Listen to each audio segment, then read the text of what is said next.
Today on the channel, we're going to change strings and set up my Murphy Lab R8 Les Paul.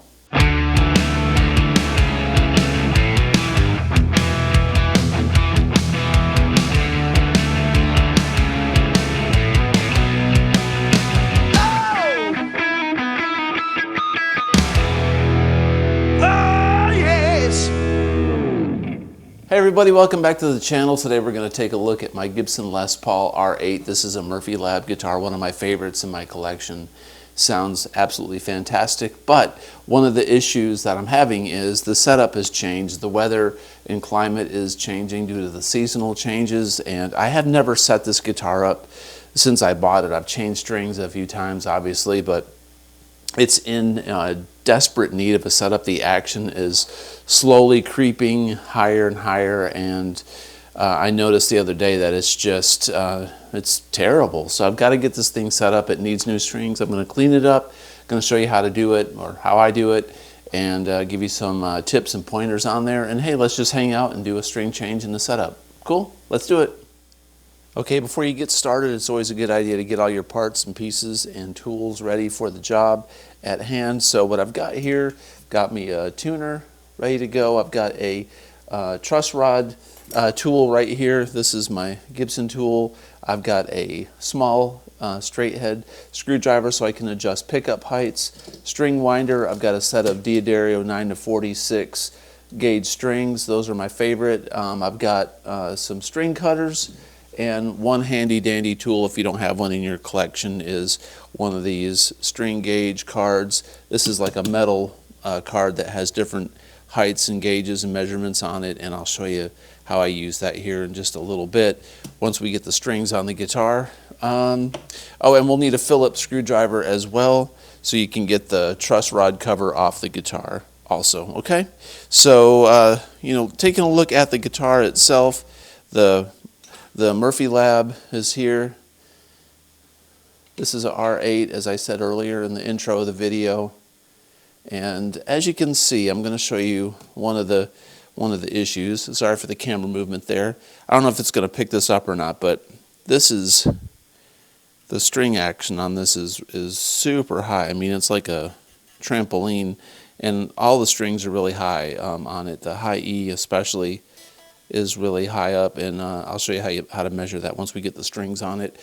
First thing I'm going to do is get the strings cut off of it so I can clean the fretboard up. I always like to clean the fretboard if it's been a while, and maybe clean the frets just a tad, and then we'll get the strings on it, and probably have to adjust the truss rod a little bit. I'll show you my way I check the truss rod tension and the way that we get it all adjusted as far as string height. Cool?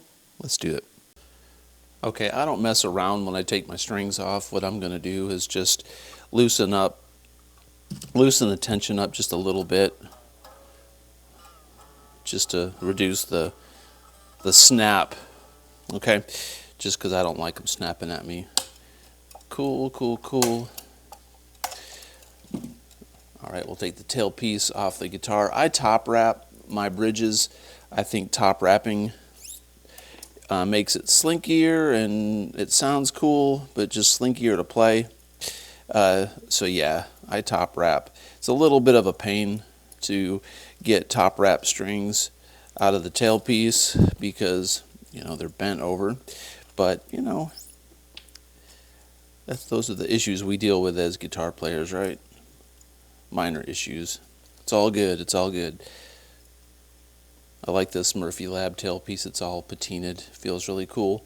One thing that a lot of people make a mistake with is when they take off an ABR bridge, or if it's just a standard bridge, the ABR bridges, the screws on the ABR bridge always face towards the peg head, the headstock. So you wouldn't want to put it on like this because the intonation will be off. You can always look at the saddles and look at the little filed out places where the string slots are, and the low E string will always be bigger, but on an ABR it's going to go screws facing this way, okay? So actually where you tighten up and adjust the intonation, those screws face that way. So if you forget and you take it off, there's the key to understanding that.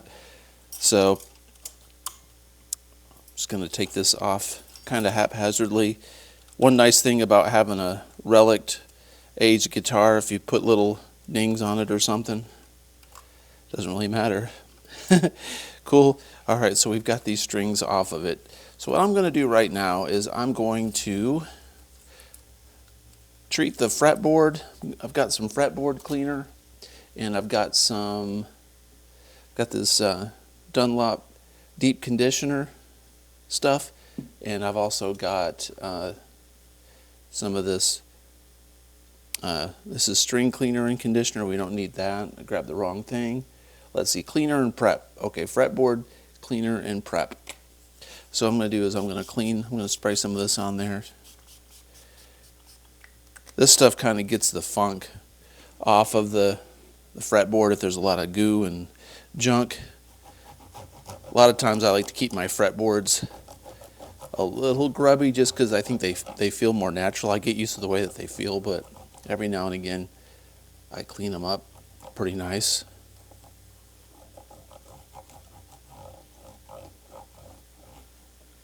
All right, not anything really major when you do this. The frets on this look pretty clean. I'm not going to polish the frets today, you know. I'm just not going to do it. They don't look that bad. Maybe next time. Maybe next time. All right, so I'm going to take the fingerboard conditioner. This is just lemon oil.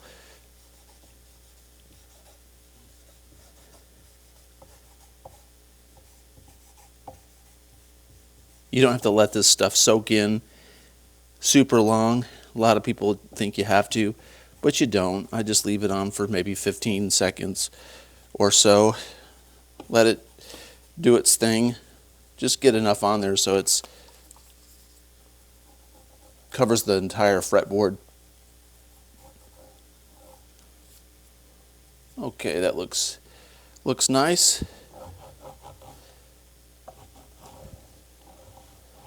While I've got the strings off the guitar, I'm going to go ahead and take this truss rod cover off.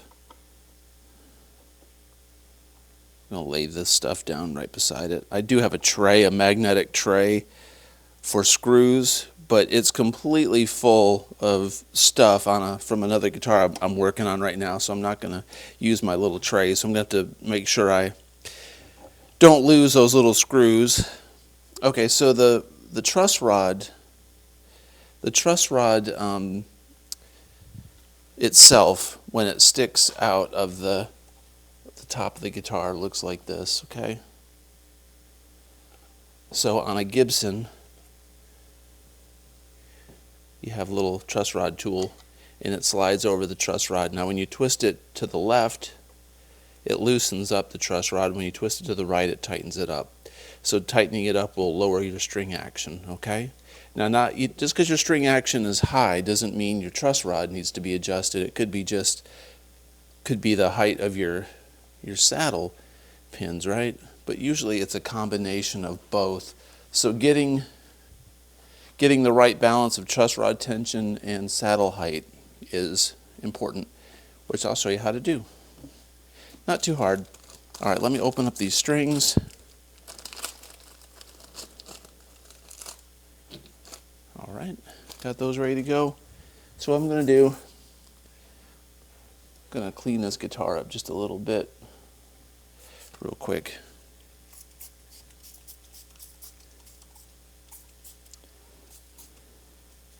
Try not to spray any string cleaner in my coffee. I don't need any extra flavors today.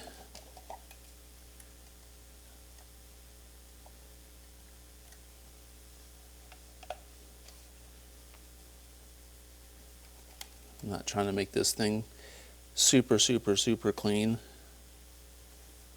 I just want to get a lot of the crap off of it and just make it look a little bit better.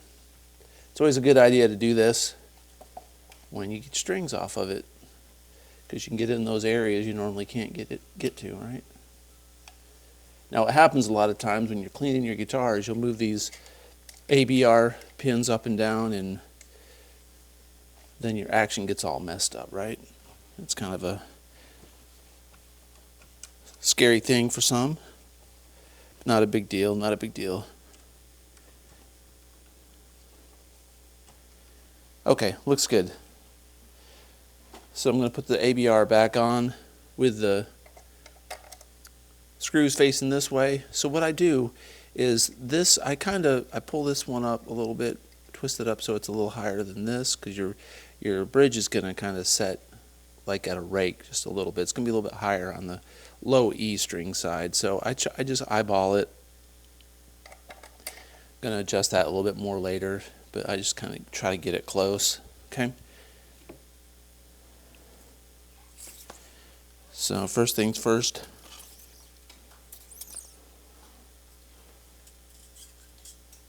Going to top wrap this.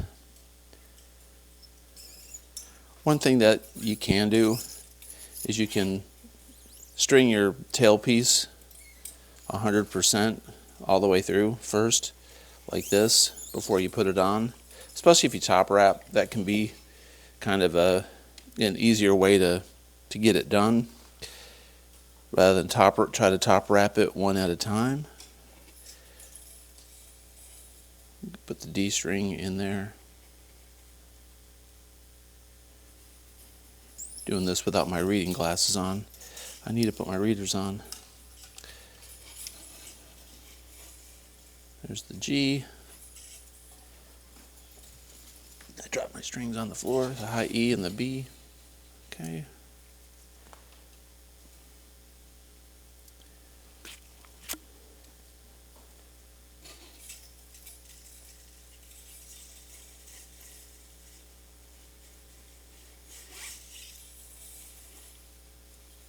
Some people think that top wrapping is a bad idea.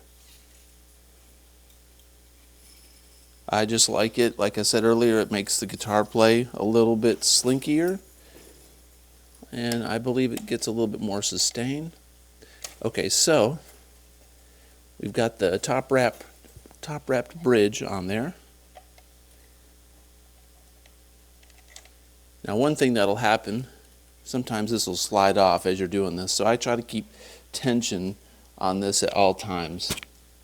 Okay, one thing I didn't do, which I should have done, is I try to line my tuning keys up where the holes for the strings are all facing one way. That way it's just a little easier to string up. Okay, so I'm doing that right now.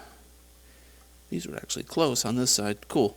Alright, so going to go ahead and string this first one without trying to scratch the peg head there.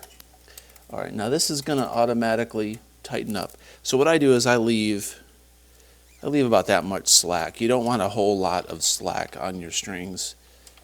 And I just twist it with the string above this piece. Get it in the nut slot, Marty. That would be better. Alright, and I just get it to a decent tension.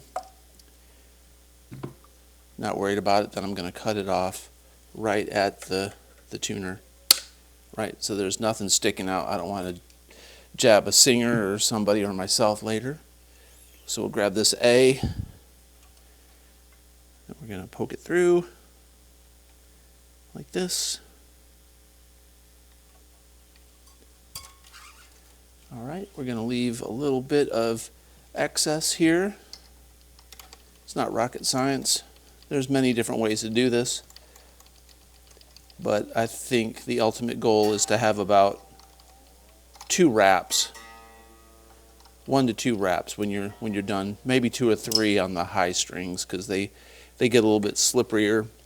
Sometimes they don't want to stay in the tuning machine if you cut too close or wrap it enough, right? And I'll show you what I do with those. Little different process. I'm doing good without my reading glasses. I can't believe it. Awesome. Okay, so there we go. That one's got some slack. What I'm doing is just paying attention to this to make sure nothing gets crazy. as I'm tuning it up. Oh, like that. All right, so rookie mistake. There we go.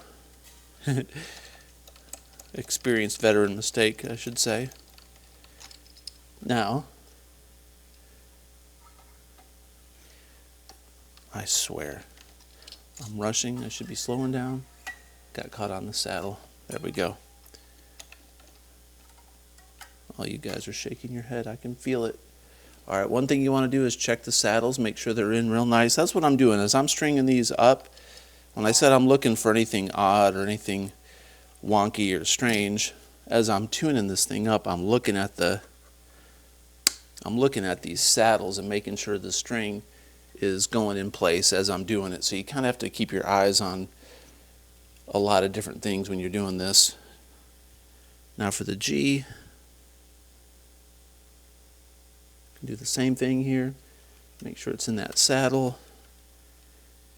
Got a little bit of slack.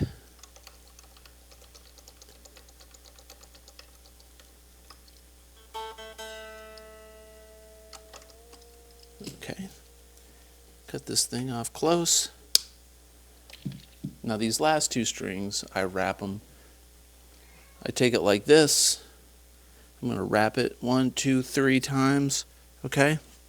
And as I wrap it 3 times, I'm holding the string down with my thumb, if you can see it. Hopefully my arm's not in the way. And slide that string through there. Careful not to scratch the peg head of your guitar. That's really critical because these strings are sharp. I hold the string with my hand. I'm making sure it's in the saddle, right? I'm just going to get these tight, okay? Not worried about tuning. Cut that off. Repeat the process with this high string, okay? Gonna wrap 1, 2, 3. 3 wraps. Hold it down with my thumbnail, and I'm poking the string through, keeping it on top of the wraps. I'm blind as a bat, so I'm trying to get this string into the string hole. Come on.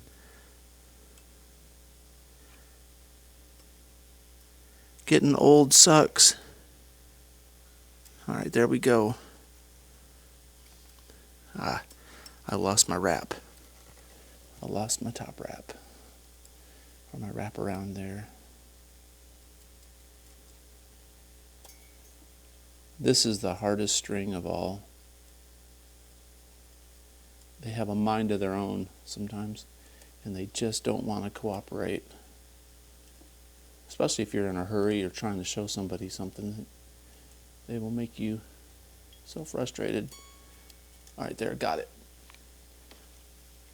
All right, it's in the saddle. Sometimes it's really easy to not notice that one of these higher strings are not in the saddle slots. It'll look like it.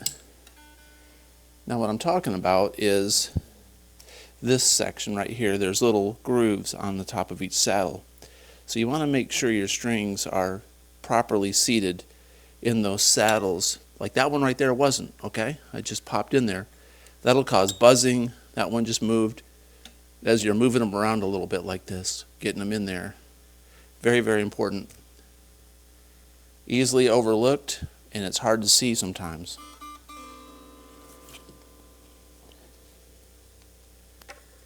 All right, now we'll cut that one. Good deal. So this is how I adjust my truss rod tension, okay? This is basically the way that I've always done it, and hopefully it'll translate well on camera, but I hold the first fret down with my index finger like this, okay? And this is very hard to film, so I hope I'm not in the way, but when I hold the first fret down with my first finger, I put my thumb on the 13th fret like this, and then on the 8th fret I bounce the string. And if there's a lot of bounce, that means there's way too much relief on the fretboard. It should bounce just almost where you can't see it. So this truss rod needs to get tightened up. So what I'm going to do is take my truss rod tool, and I'm going to give it a crank. I gave it about a quarter, maybe a little less crank to the right, okay, to tighten it up. So now what I'm going to do is I'm going to do the same thing. I'm going to hold the first fret down, go 13th, and then 8th. Okay, it's still bouncing pretty hard, so what I'm going to do, I've got the guitar tuned up. I forgot to tell you, I did tune it up. So it's at the right string tension, okay? Not entirely necessary, but that's what I like to do. All right, so now first fret, 13th, bounce it. Still a little bit too much bounce. Gonna tighten it just a little bit more. Okay. First fret, 13, 8. I'm gonna look at the high E. Okay, this looks good. That looks nice. Okay, so before that bounce on the 8th fret was pretty high. Now it's very, very minimal, and that's kind of what you want. All right. At that point, what you can do is you take your card out, one of these, and on this is a Siren card I got off Amazon for like $8. Stu Mac sells them for about 20, 22, and on the side you've got 64th inches, or you can go with this guide here. Normally on the high E I like it to be right at about 0.05, and the low E, and the high E I like it to be at about 0.03. So what I do is I measure on the 13th fret right here, up here around 13, and I'm looking at this 05 right there. That string should be just even, like with that 05. Hopefully you can see that. Then on the high E, it should be at right a little bit below the 0.03 mark. So they're very high. Right now it's at about 7, almost 8. So entirely too high. So what you want to do then is you lower these down, okay? Now in the Murphy Labs and custom shops, you can't adjust these ABRs with an Allen wrench. They don't have slots for it, but the standards and stuff, the USA standards, you can adjust them. So this one's got the wheels that you can adjust. So when you twist them down a little bit, you get a little bit lower. It goes lower. Okay, so now what I did is I'll put it on the 12th fret, 13th. I'll look at the 12th. It's getting close to the 0.05. Bring it down a little bit more.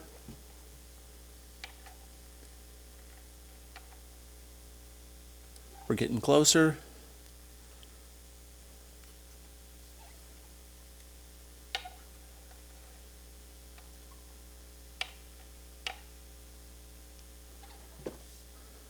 It's a little too low. All right, so I think you get the point. So on the 0.03, I'm going to do the high E string to the 0.03. Once you do that, you want to do a play test. So I'm kind of jumping ahead, but you want to do a play test and check all your fret.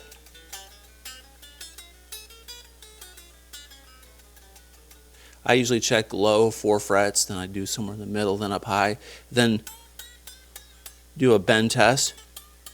It shouldn't fret out anywhere. If it starts to buzz up here when you're fretting and playing notes, then you've got to loosen up the truss rod. If you get your truss rod too tight, it'll buzz. So it's not, I can tell you right now, it's not buzzing. So the truss rod tension is okay. So now it's just a matter of getting the string gauge at the string height proper, at the 13th, 12th, and 13th fret, somewhere in that range.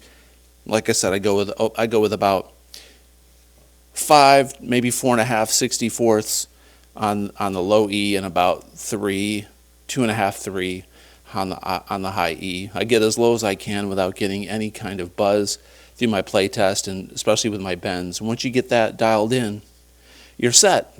Last thing that you really want to do is check your pickup heights on these Murphy Labs. These pickup rings are really high up, so you really can't mess it up. You pretty much put the pickups a little bit higher than the pickup rings, but normally you want the pickups, when you hold the strings down like this, you don't want the pickup screws touching the strings. So this neck pickup's about as high as it can possibly be without fretting out on these pickup coils. This side could come up just a little bit. This one's a little bit on the low end, so I'm going to bring this up a tad. Okay, it's not hitting. And this pickup's fine. I'll crank it up just a little bit on the low end. Cool. All right, I'm going to put the finishing touches on string height on this thing, and I'll be right back. Okay, I've got the string height set properly. I had to get the readers on and look at the 64ths on the side. So I've got the top string at 5/64ths, maybe just a little bit below, and I've got the high E string at 3/64ths, maybe just a little bit below. It just depends on if it's gonna, fret out. But this guitar is so loud acoustically, but no fret outs.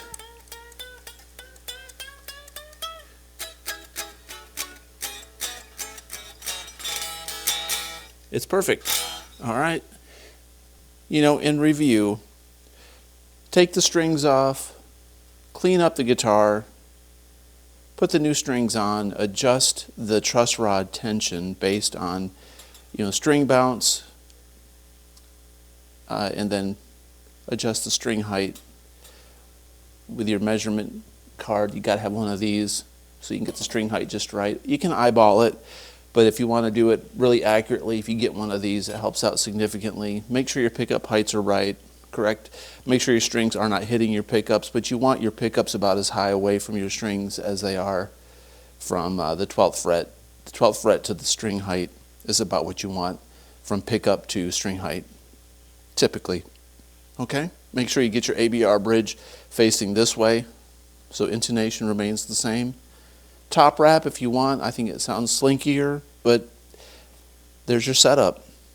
All right, so there you have it. There's a quick, fast and furious way on how to do a Les Paul setup. Showed you my tips and tricks, and from time to time, you just got to do it. You got to take the time out of your day and string your guitar, clean it up, make sure it plays great, because that's what inspires us, makes us better players, it makes us better musicians, and you know what?